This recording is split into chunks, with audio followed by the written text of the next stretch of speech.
Just over a year ago, Mike Brown was named the first ever unanimous NBA Coach of the Year. And now the Sacramento Kings are hesitant on giving him a contract extension, which is wild considering their terrible coaching history. We'll break it all down and the impact it might have on Malik Monk's free agency right here on Locked On Kings. You are Locked On Kings, your daily Sacramento Kings podcast.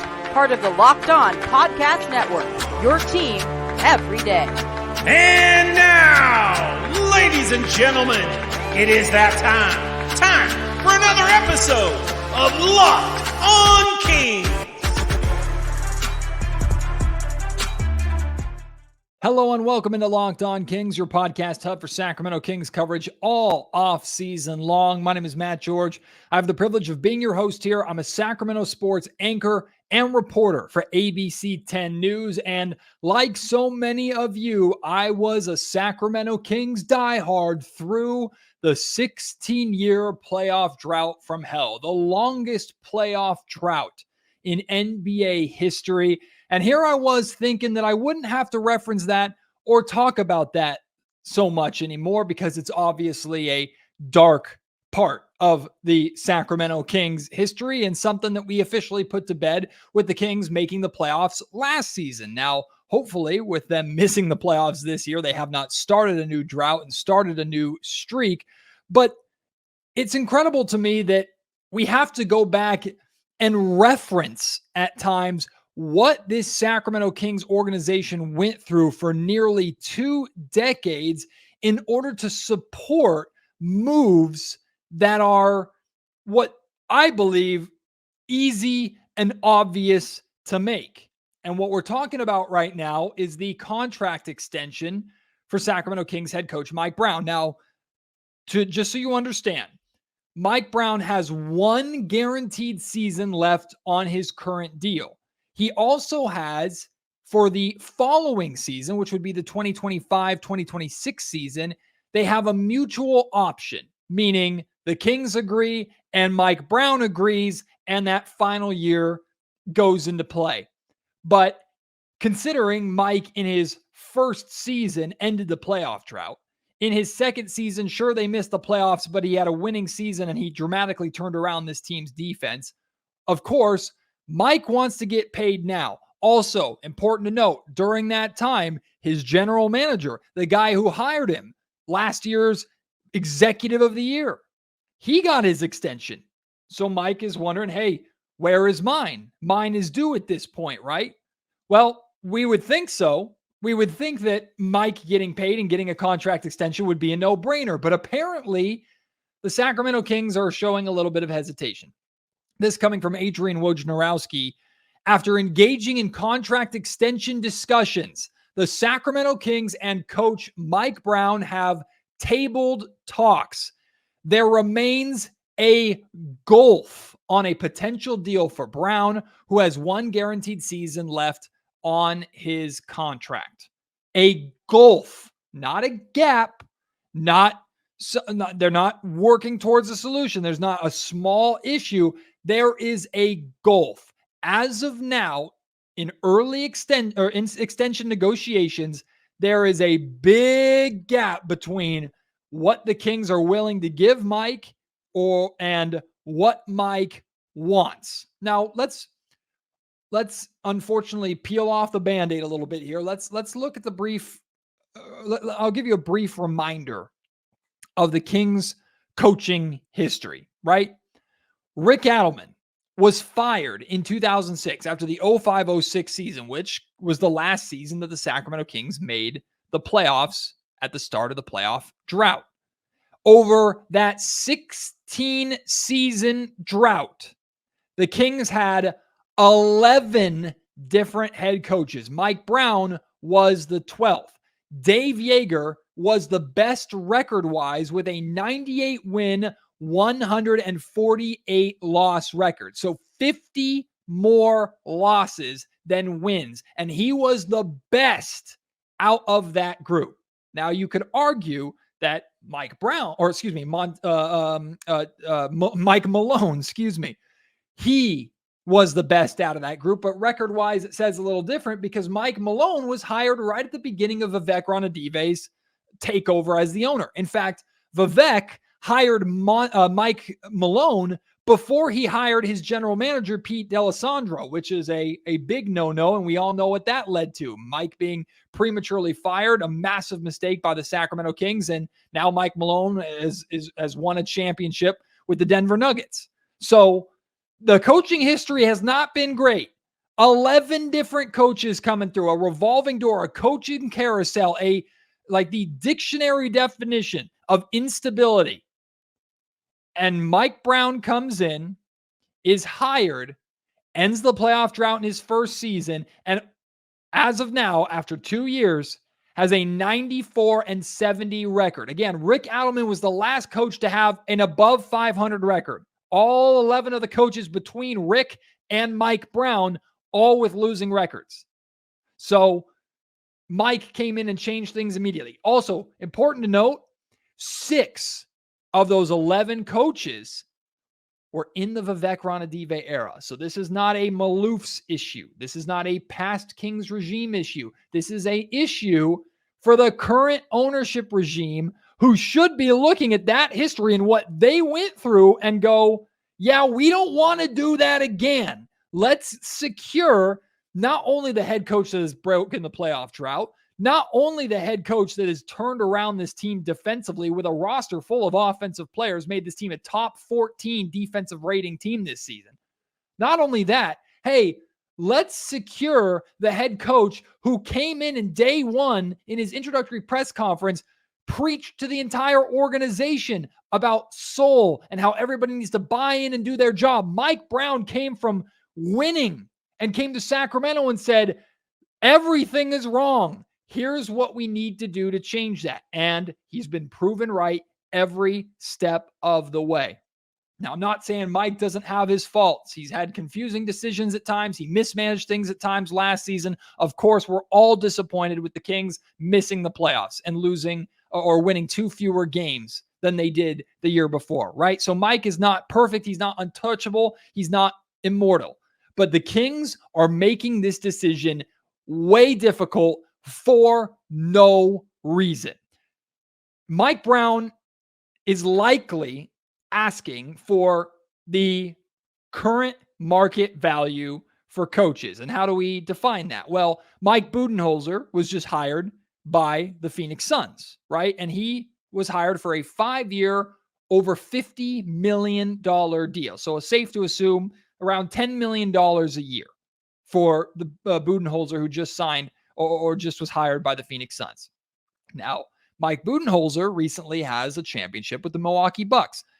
Mike Brown does not. There are definitely differences in coaches, and obviously your success in your past dictates the value that you have. But if I'm Mike, absolutely, I'm asking for this value. And he can use not only his successes and his circumstances as leverage, he should be leveraging the history of the Sacramento Kings. He and his agent should be looking at Monte McNair and Vivek Ranadive and whoever they're negotiating with and going, you really want to go through that again? Who are you going to go hire? Darvin Ham? You want to go get the next guy on Steve Kerr's bench in Golden State? Go right ahead. Pay me. You need me. I've done something here that has not been done in nearly 20 years. So you should pay me for that. And I don't blame Mike Brown one bit. Now, looking at it from the Kings' perspective a little bit, I understand that we're in early negotiations, right? So it is bad negotiating to sit down at the table and go, hey, Mike, what do you want? Okay, I want Mike Budenholzer's contract. I want 5 years, $50+ million. You know what, Mike? Done. You can get whatever you want. That's bad negotiating, right? You want to haggle. You want to find a middle ground. So I wasn't necessarily expecting them to sit down at the table for Mike to read off his list of demands and the Kings to go, yes, my lord, let me sign the contract now, just because you ended the playoff drought. I'm aware of this. Mike has this responsibility of continuing the success of this team. 1 year does not guarantee you immortality in the Sacramento Kings coaching field, right? But market value for the coach based off of the job that he's been doing, even if the coach that was hired for a similar amount of money was a championship level coach a couple of years ago. Clearly he did something wrong in Milwaukee to get fired. I don't know what it is. I don't think Budenholzer should have been fired, especially with Doc Rivers and what he did to that team and has done to that team, but I digress. Like, if I'm Mike, the market value dictates itself. I want what is due to me, and I want to be paid for the job and the success that I've had in a organization that, I hate to say it, has been not just one of the worst organizations, if not the worst organization in the NBA. It's been one of the worst organizations in professional sports, period, for a long time until Mike showed up. Hesitations to pay Mike after the Kings missing the playoffs this year are short-sighted and dumb, in my opinion. Very short-sighted and dumb. Number one, the Kings have a roster issue, not a coaching issue. Now, if Monty were to go out and to build Mike Brown the roster that he wanted, and I understand to some extent Mike was in support of running last year's team back. Ultimately, it didn't work. I kind of feel like the Kings, both sides, the front office and the coaching staff, felt like they kind of had to. And Mike has also talked a lot about the significance or the importance of keeping a team together and keeping a group together. Look at what the Denver Nuggets did. They kept their group together for years upon years upon years through injuries and scares and made the right moves and then ultimately won a championship at the end of it, right? So Mike is a believer in keeping a team together and letting them grow together and not swapping everybody out or cutting half the team and releasing half the team and replacing half the team every offseason. He's not a believer in that. But this roster clearly has holes. So if Mike were to, this offseason, get a roster full of guys that he wants, and Monty goes out and addresses the defensive needs and puts together more of a roster that is cohesive with what the Sacramento Kings are trying to do and how the Kings are trying to play, and the Kings come out next season and they suck and they fail and they take another step back, okay, yes, maybe Mike is in the hot seat. But I don't think the Kings it would be appropriate of the Kings or in the best interest of the Sacramento Kings to delay a contract extension till midway through next season and wait till the Kings are 30-22 to start the year, or instead of 20-30, and then go, oh my God, we're 10 games under fire. Like, we got to fire him now. This is a disaster. Or, oh, now he's done enough for us to give him a contract extension. I don't think that looks good. I don't think that's showing a belief in your guy. I think that speaks volume to Mike Brown. I think that also speaks volumes to this roster, who in general highly supports Mike and what he's doing here. The Kings, Mike Brown somehow turned this roster this past season, a roster loaded with offensive talent, into a top 15 defensive rating team, 14th in defensive rating. That's nuts. Now, granted, the offense did take a step back. It did take a dip. That's something that they need to work on, something that they need to address. But Mike managed to do what he said he was going to do, which is get this team to play defense. And it almost carried them through the injuries that they dealt with at the end of the season. Almost. The roster loves him. The stars at the top, Sabonis, Fox, they love him. And look, from the Brooklyn Nets with Jordi Fernandez to Bobby Jackson going to the Philadelphia 76ers, other franchises are trying to poach his talent and get them in their organization.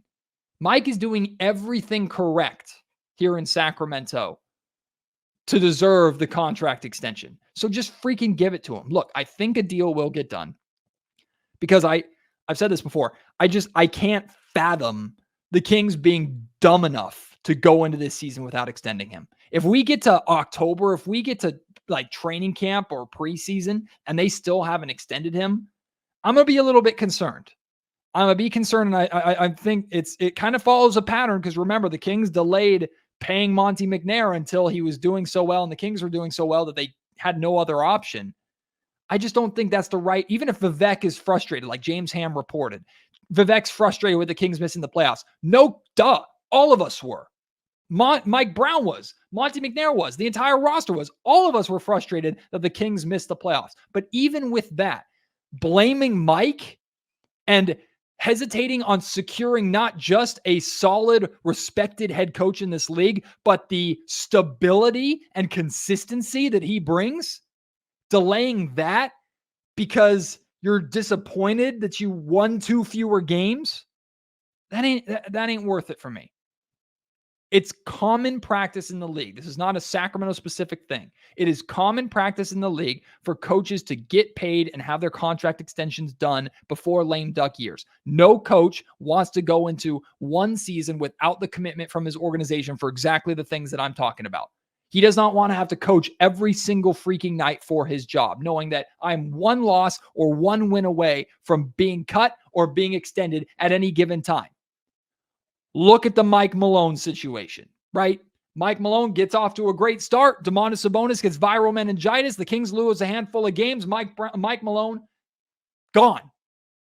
Because the Kings weren't sure if they were going to commit to the guy going into the season in the first place. Avoid that. Avoid the inconsistency. Avoid the Kings. Do not Kings up this situation. Get the deal done. Extend the man. He deserves it. And move forward. Because I think this will also have a potentially negative impact on Sacramento's free agency options, especially when it comes to Malik Monk. I'll explain more in just a second.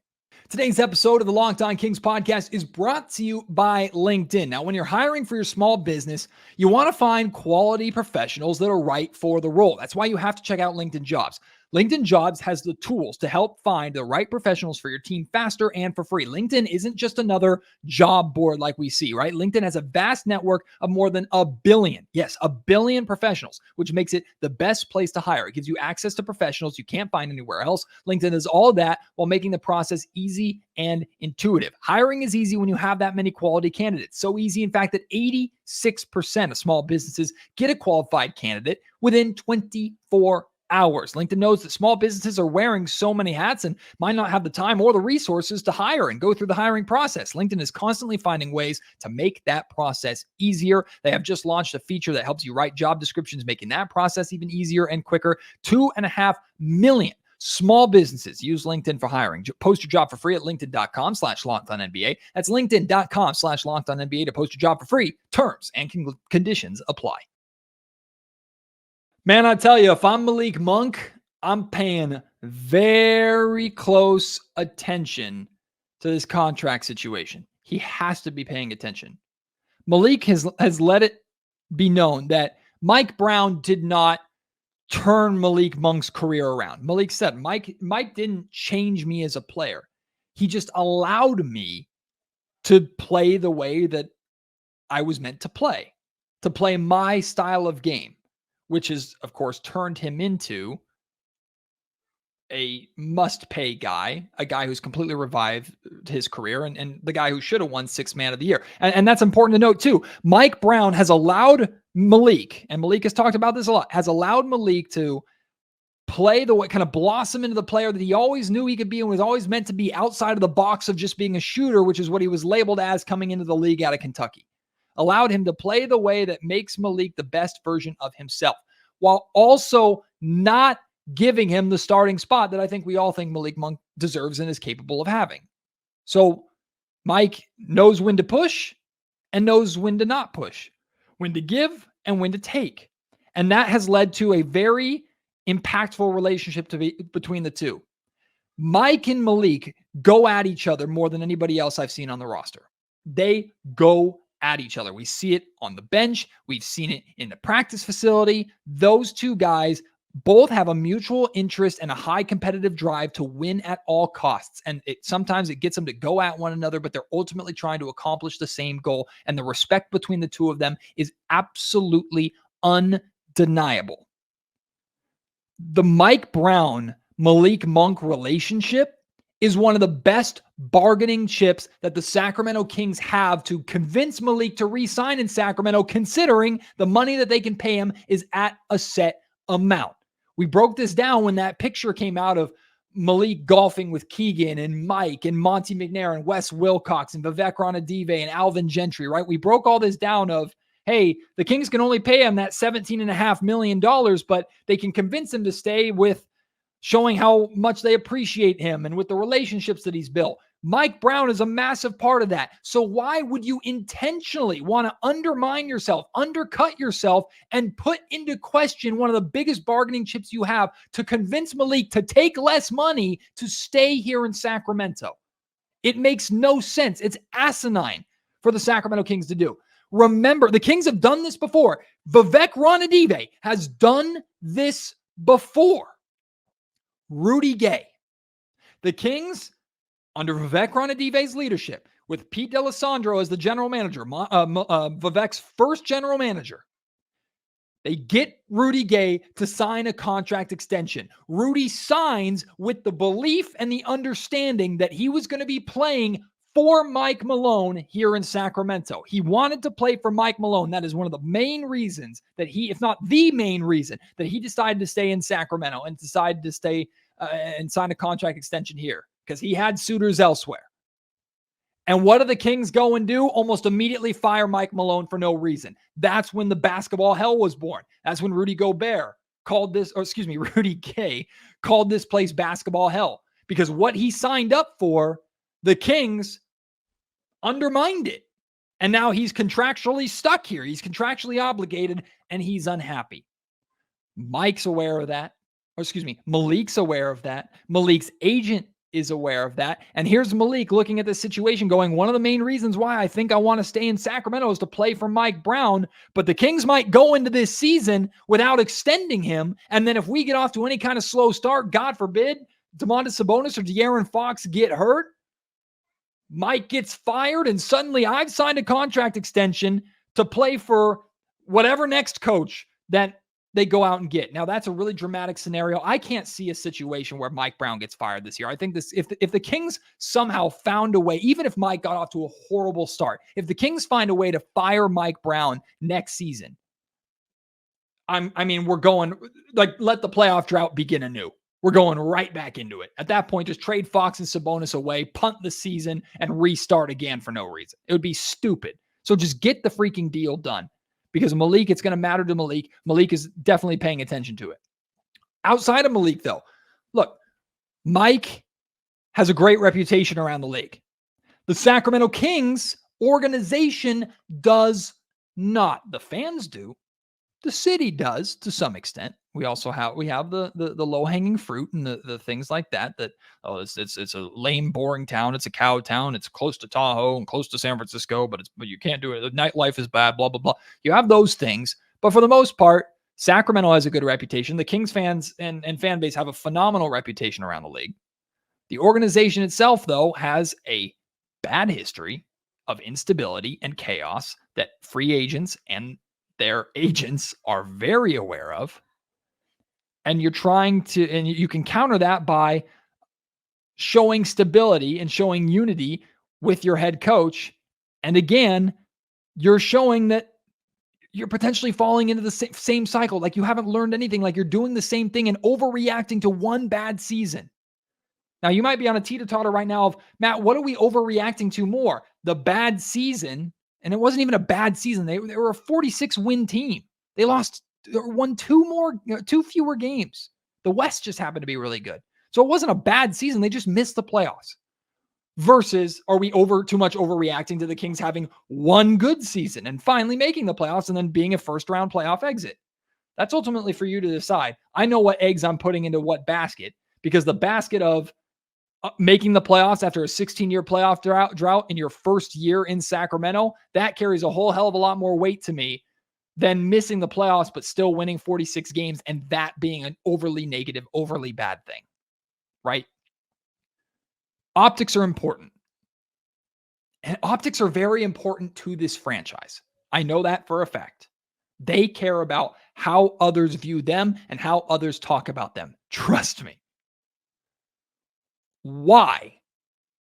If optics are so important to you, why would you want to intentionally hurt your image by not committing to the guy who, again, has a great reputation around the league, but who has also, for the first time in almost 20 years, brought stability and legitimacy to this organization?